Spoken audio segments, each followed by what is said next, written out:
Bonjour à toutes et à tous, c'est Stéphane pour la chaîne Foualier, je vous remercie de me retrouver chez moi et chez vous.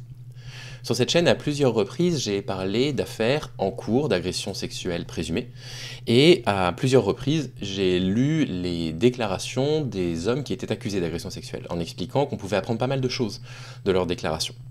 Je les avais lues, j'en avais fait une analyse. Ce que j'ignorais à ce moment-là, c'est qu'en réalité, toutes les stratégies mises en place par les agresseurs, on va dire les agresseurs présumés dans cette vidéo-là, sont des choses qui ont déjà été théorisées. Elles ont été théorisées, donc on va en parler un petit peu dans cette vidéo-là, et surtout il a été théorisé la façon dont il faut y réagir.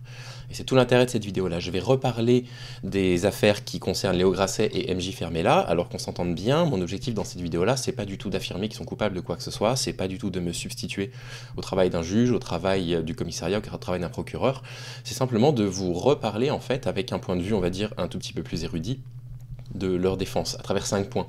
Pourquoi? Parce qu'on peut reconnaître des stratégies de l'agresseur. L'intérêt, par rapport à ça, c'est en fait de déplacer enfin la question et la suspicion. Très souvent, quand une femme dénonce des agressions sexuelles sur les réseaux sociaux, on lui impose de prouver qu'elle a réellement été agressée, et on lui dit que si elle ne peut pas prouver qu'elle a été agressée, alors probablement qu'elle ment. Mais il y a une autre façon, en fait, d'aborder la question. Et on peut aborder la question à travers la défense des agresseurs, présumés, et essayer de reconnaître des stratégies classiques qui ont été théorisées. Et c'est de ça dont on va parler. Avant de rentrer dans le vif du sujet, ce dont je vais vous parler là, c'est de nouveau dans cet ouvrage ici, qui s'appelle Violence sexuelle, en finir avec l'impunité, qui a été écrit par plusieurs auteurs et autrices, dont, dirigé par entre autres Ernestine Renet et Édouard Durand, dont j'ai parlé déjà dans une première vidéo. Et vous avez une autre vidéo qui sortira dans pas très longtemps sur justement un des chapitres écrits dans cet ouvrage d'Ernestine Renet, qui est passionnant sur l'histoire du viol et l'implication de Gisèle Halimi dans la modification de la loi et de la perception dans la société qu'on a sur le viol en tant que crime. Vous allez voir, c'est passionnant, je sortirai ça dans 2 ou 3 jours, je suis simplement en train de finir le montage de la vidéo. Et donc on va rentrer un petit peu dans le vif du sujet. Juste avant, c'est évident que j'aimerais que cette chaîne soit un petit peu plus vue, qu'elle soit plus visible. Je demande quasiment jamais à ce que vous vous abonniez ou que vous partagiez la chaîne. Là, aujourd'hui, on va concrètement parler de la façon dont il faut réagir aux stratégies des agresseurs. Et s'il y a bien une vidéo que je vous demanderais de partager, si jamais son contenu vous satisfait, c'est celle-ci. Pas spécial. Les personnes qui regardent cette vidéo, si vous ne souhaitez pas vous abonner, vous vous abonnez pas, ça n'a pas d'importance. Mais je pense qu'il faut absolument que les théories que vous trouverez dans cet ouvrage que je vous recommande, qui est un petit peu cher malheureusement, il vaut 26 €, mais il est absolument formidable, c'est aux éditions Duno. Je pense que là, il faut partager ça. C'est un chapitre qui s'appelle Déjouer la stratégie de l'agresseur, c'est le 2e chapitre de l'ouvrage. Il est écrit par Marie-France Cassalis. Marie-France Cassalis, de qui est-ce qu'il s'agit? Je vous lis les 3 petites lignes pour la définir, pour la décrire.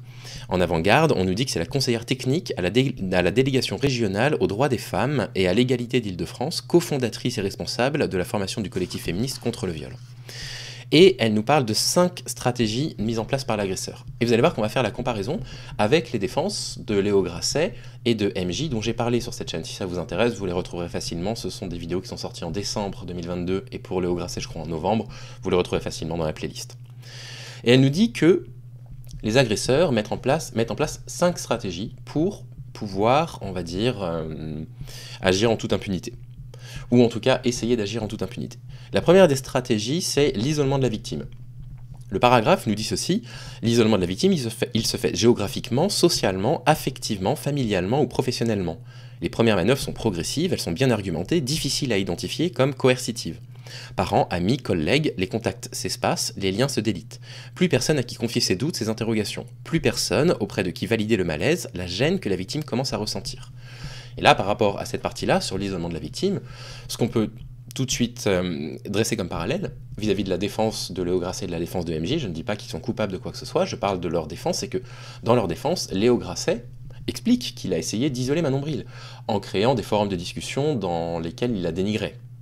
Il y a eu un isolement de la victime, présumé, il faut que je fasse attention à mes mots, de MJ également, de Prune, en l'incitant à déménager, à s'éloigner de ses proches, de sa famille, etc. La deuxième stratégie, c'est la dévalorisation. On nous dit, elle le déçoit. Humilier, dénigrer, critiquer, moquer, insulter, affaiblir aura pour conséquence qu'elle ne répliquera plus, qu'elle perdra l'estime d'elle-même, s'efforçant en vain de répondre aux attentes et aux demandes, déçue de ne pas y parvenir. Traitée comme un objet sexuel utilisé à disposition, qui pourrait l'entendre. Ces processus de dévalorisation, on les a trouvés également dans les communications de Léo Grasset et de MJ. Dans les communiqués de Léo Grasset, c'était pour nous dire que l'une des victimes n'était pas capable de faire ses vidéos toute seule. C'était de dire qu'elle a probablement volé du contenu à d'autres vidéastes. Par rapport à MJ, la dévalorisation, elle était sur l'hygiène de Prune quand il tenait des propos vraiment inacceptables. La troisième stratégie, c'est l'inversion de la culpabilité. On nous dit, transférant la responsabilité de la violence à la personne qui l'a subie. L'agresseur ne se reconnaît aucune responsabilité dans la survenue des faits. Elle a provoqué, elle a refusé, elle n'a rien dit, elle m'a énervé, etc. Entretenir la confusion, l'embrouille, par des attitudes contrastées, alternant douceur et violence, fera perdre tout repère à la personne cible. Tout pareil dans leur communication à chacun. On avait Léo Grasset qui nous expliquait que c'était ces jeunes femmes qui leur écrivaient et qui avaient envie d'avoir cette relation avec lui et que lui était presque finalement victime de ça. Et MJ nous dit « ça n'a pas pu arriver parce que c'est Prune qui avait plus d'appétit sexuel que moi ». L'inversion de la culpabilité dans leurs deux communiqués. Quatrième stratégie de l'agresseur, instaurer un climat de peur et d'insécurité. Se présenter comme tout puissant face à une personne démunie. Alors ça c'est très intéressant, c'était Léo Grasset qui disait « moi je suis dans la position où j'ai voulu aider la vidéaste à faire de meilleures vidéos ». MJ nous dit « j'avais le syndrome de l'infirmier, j'avais envie de la sauver ». Donc on est complètement là-dedans, dans cette inégalité qui va se développer, dans cette inversion des rapports de force. Et ça peut aller jusqu'à user de menaces et en mettre quelques-unes en œuvre, exercer des représailles sur les proches, les enfants. Et ça je peux pas particulièrement en dire plus, parce que ça sous-entendrait que les faits qui leur sont reprochés sont vrais et je peux pas l'affirmer. Et la cinquième stratégie, agir en mettant en place des moyens d'assurer son impunité, à savoir recruter des alliés, organiser une coalition contre les faibles par les réseaux sociaux, internet, l'arsenal est élargi. Prévoir d'impliquer la victime potentielle dans le déroulement des faits, lui offrir quelque chose, lui demander de l'aide, lui fournir de l'aide, stratégie dont le point final est de verrouiller le secret. Et là encore, donc ces stratégies-là de recrutement d'alliés, on les a retrouvées dans leur communication à tous les deux, à Léo Grasset et à MJ. Léo Grasset, en s'entourant de vidéastes, en dénigrant tous en commun la victime présumée, et MJ exactement la même chose quand il explique que tous les colocs étaient alliés contre elle. Donc vous voyez, en fait, pourquoi je vous lis ça? Je vous lis ça parce que je vous incite, lorsque vous avez une personne qui vient vous confier un témoignage, à ne pas vouloir absolument imposer à la personne qui vous confie un témoignage de prouver que c'est vrai. Mais de plutôt vous intéresser à la façon dont l'agresseur présumé se comporte, voir s'il met en place ces stratégies-là. Ça ne veut pas dire s'il a mis en place ces stratégies-là qu'il est quand même coupable. Mais ça doit quand même vous mettre la puce à l'oreille sur des rapports qui sont des rapports de violence, qui sont des rapports de domination, qui ne sont pas simplement, comme l'ouvrage d'Édouard Durand le rappelait, sur protéger la mère, c'est protéger l'enfant, qui ne sont pas des querelles de couple. Querelle de couple et violence, ça n'a rien à voir, ça n'est pas la même chose. Et mettre en place ces 5 stratégies-là, ce sont des stratégies violentes. Ça n'est pas normal. Ça, c'est pas simplement de la dispute. Et donc, comment on fait quand on reçoit un témoignage pour réagir? Eh bien, en fait, il faut connaître ces 5 stratégies. Il faut les connaître pour pouvoir les déjouer une à une. Et voilà ce qu'on nous propose dans cet ouvrage qui est remarquable, dans un chapitre qui s'appelle « Contrecarrer, contrebalancer ou déjouer la stratégie de l'agresseur ».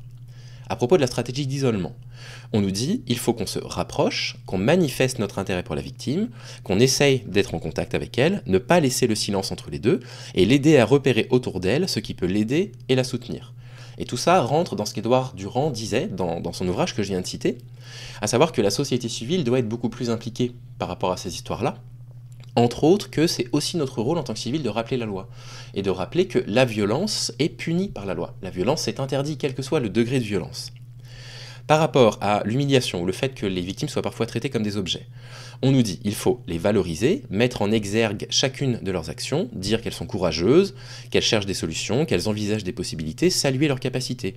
Avec les enfants, dans leur emploi, vis-à-vis de leur famille, dans leur parcours de démarche, etc. On nous invite du coup, on essaye de valider leurs décisions. À propos du fait que l'agresseur fasse une inversion de culpabilité, on nous dit que vis-à-vis du fait que les agresseurs présumés rendent responsables les victimes présumées de la situation, on s'appuie sur le droit, sur la loi pénale, pour attribuer à l'auteur de violences la pleine et totale responsabilité de leurs actes. Vis-à-vis de la terreur, on nous dit « Je me préoccupe d'assurer la sécurité de la victime présumée tout en lui démontrant la dangerosité de son agresseur présumé.